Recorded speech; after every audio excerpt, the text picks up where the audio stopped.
sesuai gitu kan. Nah, gimana Bu Titin? Ya mungkin teman-teman ya melihat sekarang ini kan melihatnya kenapa kita itu seolah-olah ke barat-baratan gitu ya. Misalkan berpakaian pakai jas kan dulu juga kan tidak boleh pakai jas kan karena itu adalah Yahudi gitu ya Nasrani gitu ya gitu pakai jas seperti Pak Kahfi ini kan dulu ini dianggap tidak sesuai dengan identitas Muslim gitu kan ternyata bukan itu gitu yang dimaksud itu terintegrasi gitu ya budaya pun terintegrasi dengan nilai-nilai agama selagi itu tidak melanggar syariat yang menutup aurat dan lain sebagainya itu sah-sah saja gitu. Jadi jangan jangan masuk pada ranah sepotong-sepotong tadi setiap mantasabah biqaumin fahuwa minhum, setiap sama ya dianggap seperti dulu kan apa elat apa itu harus apa tadi itu yang elatnya sudah hilang itu untuk membedakan antara muslim dengan tidak muslim itu kan berjenggot atau apalah gitu ya. Berkumis, berjenggot dan lain sebagainya kayak Pak Hmm. Irawan itu identitasnya kan identitas muslim. Panjang, Nah, tapi kan panjang. sekarang sudah samar, sudah orang non muslim sudah berjenggot gitu banyak gitu ya sudah berapa disebutnya berkonsiliasi sudah berdamai ya baik non muslim maupun muslim itu sudah berdamai banyak orang-orang non muslim berjenggot juga banyak kalau dulu elatnya untuk membedakan antara muslim dan muslim itu kan dikurut kumis kemudian dipanjangkan jenggot gitu loh tapi kan sekarang banyak juga orang non muslim seperti kalau kita lihat biarawati itu pakai pakaian jilbab ya gitu kan seperti orang Indonesia itu sudah kelihatan gimana gitu ya sudah semakin tidak mencerminkan mana yang muslim mana yang non muslim sama-sama pakai kerudung kan begitu ya nah, jadi saya kira teman-teman jangan melihat pada wilayah luar atau budaya gitu ya yang memang ini makanya karnaval karnaval untuk memperkenalkan para wali itu bisa itu di tahun baru Islam ya pakai pakaian adat apa para wali sanga gitu ya jadi jangan sampai keluar sama sekali mereka anak cucu kita tidak tahu berpakaian pakaian masa lalu dulu gitu ya orang tua kita ya pakai pakai apa itu sih jubah apa apa tuh pakai amamah dan lain sebagainya gitu kan. Nah itu bisa dibentuk dalam sebuah kegiatan karnaval-karnaval di kegiatan Hari Besar Islam biar mengenal gitu juga ya. Tapi juga kan Nabi sendiri yang bilang la yang dulu ila sawarikum wala ila samikum walakin yang dulu ila kulubikum wa amalikum kan.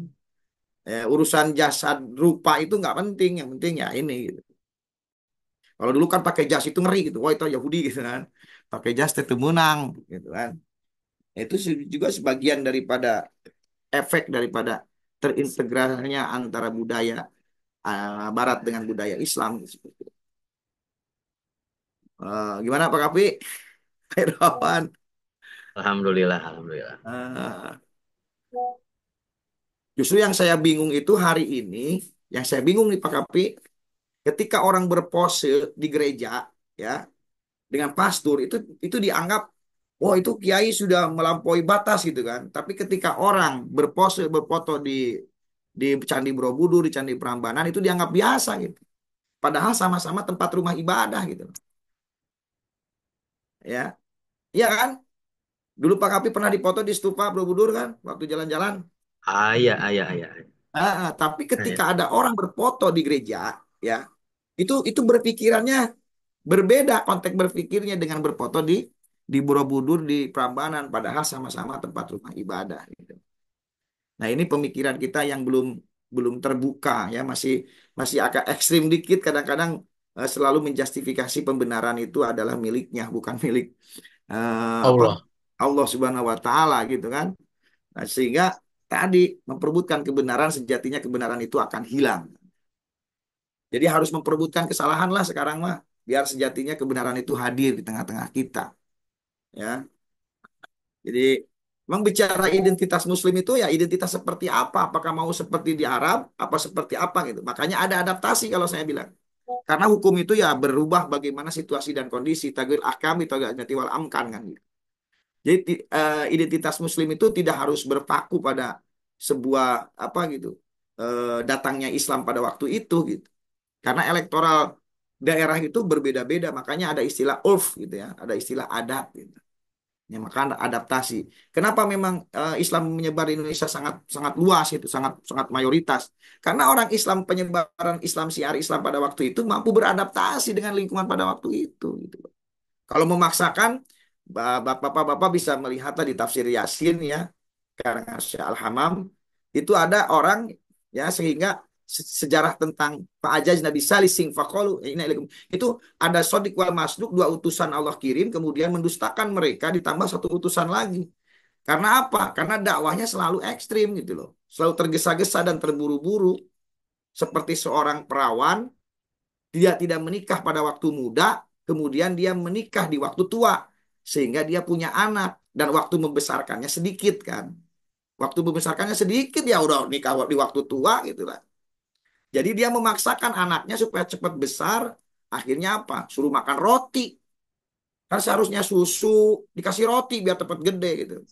Karena memang lahir anaknya itu di masa usia tua, dia tidak ingin anaknya itu tidak ingin lambat pertumbuhannya keburu meninggal karena dia melahirkan di waktu tua. Hmm. Akhirnya dijejelan tuku roti. Nyemelag di jero beteng gitu kan. Artinya Artinya tergesa-gesa itu tidak boleh dalam dakwah gitu. Harus step by step. Makanya sekarang ini menyampaikan dunia Islam itu ya lebih kemudian banyak yang dilihat orang ketimbang yang dia dengar. Makanya harus pandai-pandai teknologi lah ustadz-ustadz sekarang. Karena anak-anak sekarang itu sangat pembentukan karakter itu betul kata Pak Irawan itu lebih pada media sosial. Karena apa yang dia lihat dengan apa yang dia dengar itu lebih terekam apa yang dia lihat gitu Pak Irwan daripada Tontonan jadi tuntunan ya. iya betul jadi identitas kita seorang muslim itu gampang terombang-ambing dengan apa yang dia lihat gitu karena hari ini anak-anak kita lebih mengenal Subatsa yang ribuan kilometer dari Indonesia ke Jepang daripada mengenal Syekh Kuro di Karawang kan begitu ya jadi memang sudah merdeka secara secara secara politik emang iya sudah merdeka 45 tetapi secara budaya Indonesia masih belum merdeka kan gitu. Banyak anak-anak kita lebih mengenal Doraemon gitu loh ya. Labubu, labubu. Labubu itu loh daripada yang namanya Salman Al Farisi seperti apa yang dikatakan Pak Irawan gitu loh. Nah ini PR bagi kita semua untuk menguasai teknologi gitu ya. Kita dakwah dengan media gitu kan. Makanya eh, kalau teman-teman ya paham sedikit teknologi ya bagi-bagi ilmu lah. Ijazah ijazah gitu. Ijazah ijazah sama Pak Irawan tentang teknologi ya. Itu biar bisa bikin PPT Insya Allah luar biasa. sama Ini Pak Wapa. sedikit nih, boleh sharing nih Pak Yai Boleh, Agus Pak. ya. Ya, Mohon ya, maaf Kak. nih Ya, lagi nih. Ini ya, nah itu. teringat dengan Nah, ini ya, apa bangsa kita ini akan dihilangkan dengan apa sosok gitu ya. Gitu.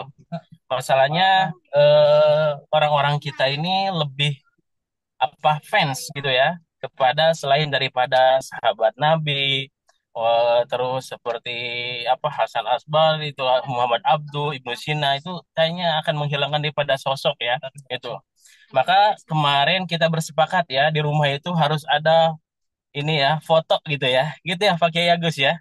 Nah, itu kan secara visual berarti itu udah mendidik gitu kan. Oh ternyata Syekh Abdul Qadir Jalil itu seperti ini gitu kan.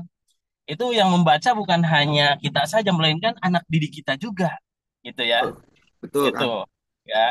Nah hari ini kan sudah mulai terlihat karena kalau misalkan ada banyak foto itu malaikat pada nggak ada kan yang takut ke rumah nah itu kan ada bahasa-bahasa gitu kan intrik-intrik itu kan padahal di satu sisi itu kita mengenalkan edukasi bahwasanya ulama-ulama kita ini luar biasa perjuangannya. Yang tentunya ya siapa tahu kan akan menjadi motivasi untuk kita lebih daripada ulama tersebut kan seperti itu ya. Itu. Nah, ini menyikapi hal itu ya eh, kadang-kadang ada dua sisi kan di sana. Apakah kita ya apa tradisinya atau dalam Islam sunnah gitu kan ini nggak boleh karena ini hidup gitu ya itu ya jadi agak keraguan-raguan gitu ya padahal orang-orang dulu setiap kita silaturahmi akan ada terpampang foto-foto daripada para ulama bahkan guru-gurunya gitu kan yang mungkin secara tidak langsung itu memotivasi kita dan mengedukasi kita mengenai perjuangannya seperti itu Ya. Ini juga kan kalau misalkan anak kecil itu kalau misalkan sudah menjadi apa? Taruhlah mungkin misalkan Cristiano Ronaldo, pasti fotonya akan terpampang di mana-mana. Jadi seolah-olah dia ini Cristiano Ronaldo kan seperti itu. Nah, kalau misalkan kita rubah dengan para tokoh, para ulama, para pejuang daripada Islam ya di Nusantara ini, siapa tahu anak-anak kita pun akan menjadi seperti itu ke depannya. Ya, gitu. Nah, mungkin ini salah satu cara juga untuk kita memperkenalkan daripada perjuangan tokoh-tokoh agama Islam ya untuk lebih maju lagi gitu ya. Namun saat ini ada mungkin mulai daripada kurikulum udah mulai dihilangkan, terkikis sedikit-sedikit menghilangkan daripada tokoh-tokoh ya, tokoh-tokoh yang berpengaruh terutama ya penyebaran daripada agama Islam baik itu di Nusantara, di Eropa ya di seluruh dunia ya pada pada ininya gitu ya gitu. Nah, itu menyikapi daripada itu bagaimana nih gitu kan ya supaya kita melihat itu menjadi termotivasi gitu ya sama halnya dengan mengedukasi daripada perjuangan para tokoh, para ulama kita, ya gitu. Baik itu aja mungkin Pak Kiai Agus dan rekan-rekan semuanya. Mungkin silakan ada yang ini menambahkan dan lain sebagainya kita sharing ya. Gitu. Terima kasih. Iya, mantap. Bener Pak, Bapak, betul sekali. Jadi ya, kalau dulu kan kita kalau mau masuk di kelas itu kan ada foto Patimura, ada foto ada Antasari, ya, pahlawan-pahlawan lokal gitu ya.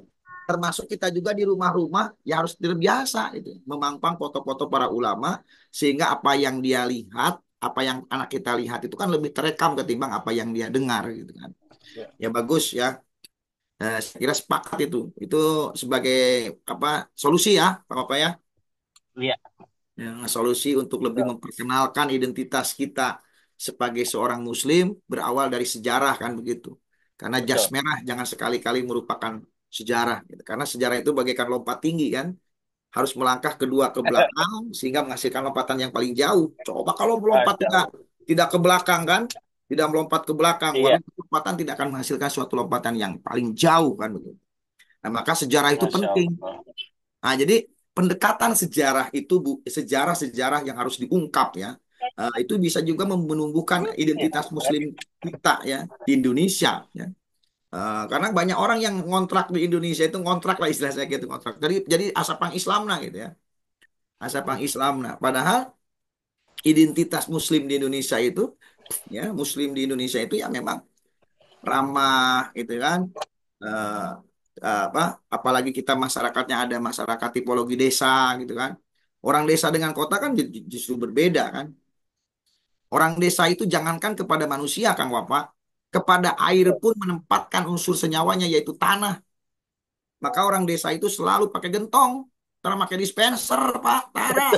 Betul, betul. Serius. Bahkan Orang-orang desa itu, ya orang desa ya, kita, orang ketimuran kita itu adalah orang-orang yang jangankan kepada manusia, kepada air pun dia menghargai, menempatkan unsur senyawanya yaitu tanah. betul. Tidak ada orang dulu itu pakai dispenser kayak sekarang itu, Iya. ya. Nah, artinya karakter gotong royong, karakter kemudian apa? Sudah mulai hilang itu, iya, Ya, tenggang ini rasa, sudah mulai iya, terkikis gitu, Pak. RT betul. ngumumkan tilu kali kebersihan orang-orang orang cenah itu non sebutan teh. Kerja Padahal apa itu bakti. nilai-nilai identitas keislaman kita ya, cinta kebersihan itu emang identitas siapa? Muslim. Sebuah Lihat, Islamiyah ya, oh betul. iya Ada dalam di berwudu lihat, wajibu ghuslu ma'alal yadain. Wajib iya, membasuh kedua tangan. Apa yang ada di tangan min sya'rin dari rambut wasalatin kutil wa usbui zaidah atau dari yang lebih. Bahkan wa adhafir kuku-kuku. Karena di dalam kuku itu ada apa? Min waskhin, ada kotoran. Makanya wajibu gosluma matah tahu ya. Jadi harus membasuh kotoran yang ada di bawah kuku. Coba kalau dulu Kang masuk kelas itu meski begini anak